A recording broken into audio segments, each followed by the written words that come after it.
Bartasevich, on October 26, 1932. We just lived about a mile from the city in the suburbs.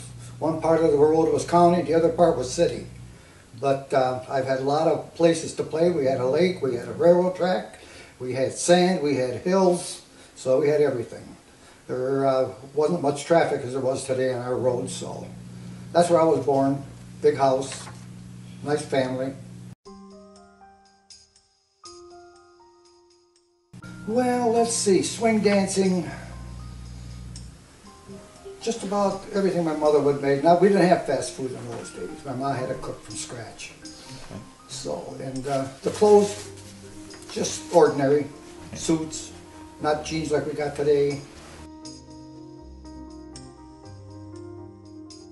Catholic school, St. Isidore's School. It was built in 1898. The building's still standing today. I've had nuns teaching me. We had a class of 60 kids, and she had good control of us. Today, a class of 20, the teachers can hardly handle them, but it was about 3/4 of a mile from my house. I walked both ways. Winter, didn't make any difference. It was a modern building for its time. Well, first of all, we didn't have everything you guys got today. I can remember when I was little, all we had was a radio, and there were serials put on, and we'd sit with my mom and listen to them, like Inter Sanctum and her shows. But then in 1949, my dad and I had the first television set in the neighborhood. All the kids would come and they'd sit in the living room because we had a big living room, and television was only 3 hours a day. The rest was test pattern. But we played with our friends, we played ball, we ran, rode our bikes, and we just got along good with each other. Behaved well because my dad was a hard-working guy, my mother was a housemaker. There were 8 kids, and the 2 of them, there were 10 of us, so I did whatever they wanted to. And I had no problems. I was never spanked, I was never yelled at, never reprimanded, because to say at least, we were all good kids. We loved and respected our parents, and that's probably what's missing today. We had nothing, really.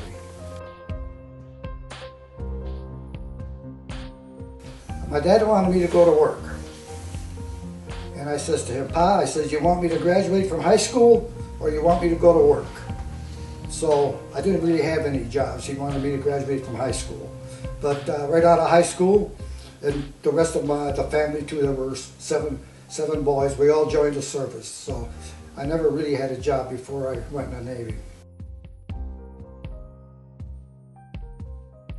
I don't know. In those days, who knows what dangerous in those days, you know, just growing up, we didn't know. I used to stand up on my bike, I don't know if that was dangerous. And I never threatened anybody, nobody ever threatened me, so I've had a good life. I'm 80 years old, I'm happy to see all my children and great-grandchildren. But I've had a relatively good life. Let's see, I was born in 1932. I know that was during the Depression. And then Hitler came along, and the United States wasn't too involved with him until the bombing at Pearl Harbor. By the way, I was stationed there. And it was the Second World War, and then the Korean War. It's mostly probably wars that. And the actors and actresses in those days were moral people, I think, anyhow. But anyhow, the movies that showed they were. But really nothing. Maybe like my mom always says, she was born in 1900. She says she went from the horse and buggy to a man in the moon. Well, that's an accomplishment. Mm-hmm.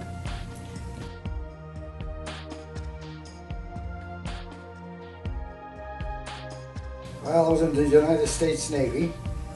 And we were loading up the ship with fuel and food and every ammunition, and this in 1952. And I says, "Where are we going?" My fellow shipmate says, you don't know?" I says, "No, what?" "We're going to Korea." Holy moly, I didn't even know there was a war going on. So we were directly in that, just shelling. We helped evacuate the French from Vietnam. These were scared kids, and then later on we go in. and our ship participated in the first hydrogen bomb explosion. Every ship carried a little part, and it was protected with live ammo. And then we did a lot of shelling on the North Korean peninsula. We don't know what we hit or what damage we did, but we were there. But that was the only one I was involved in. I was alive for World War II. I was, I think, 9 years old when it started. So.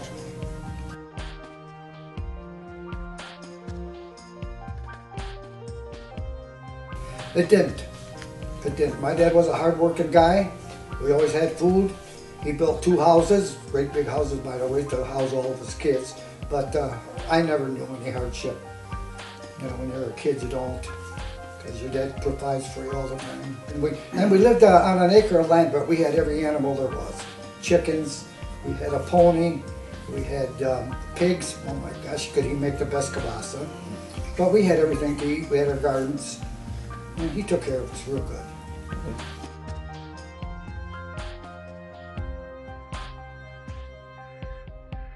Well, first of all, after the war, there was a surplus of Army bikes.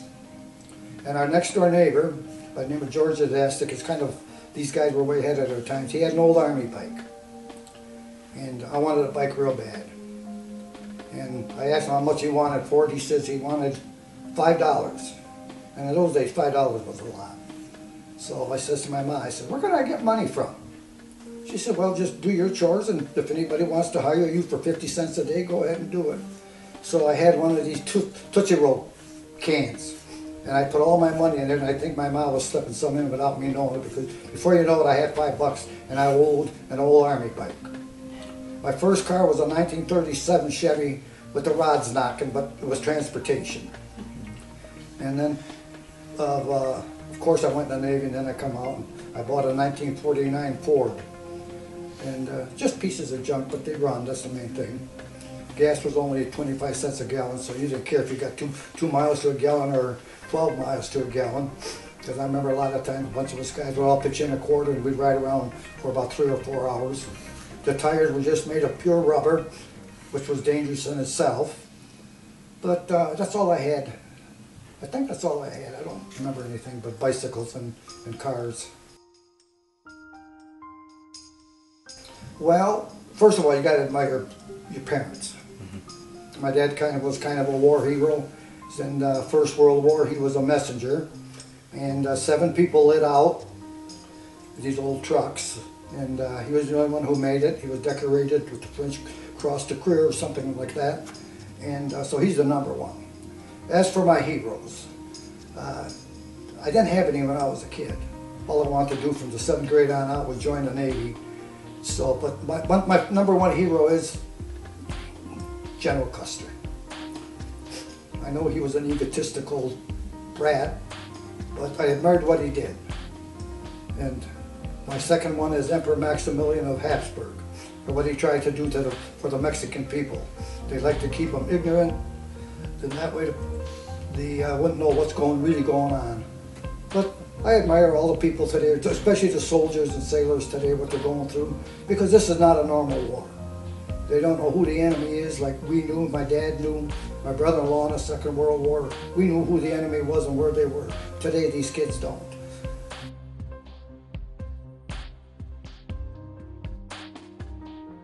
I don't know.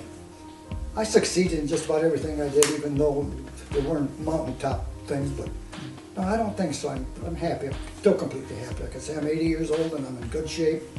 You've got to thank God for that. I'm good to see my children, my grandchildren, great-grandchildren, and maybe 4 or 5 years from now I'll be a great-great-grandpa.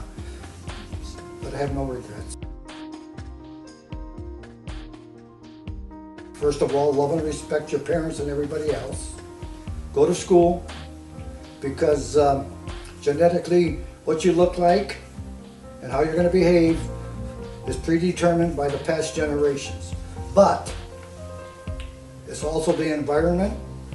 If you want to make something yourself, it's easy to do. But pay attention in class, respect everybody, and don't expect anything for nothing. The government owes you nothing except to protect you and keep you safe and build roads. So stay in school and study. And don't be a bully. And don't hurt people's feelings. just because they don't look like you or someone you don't want to hang around with. Go up there and give them a hug, because someday you could be that person that everybody doesn't want to hang around with. I've always been lucky because we didn't have TV and we had to be outside most of the time. So I was lucky to have good neighbors, good classmates, good shipmates, a good family.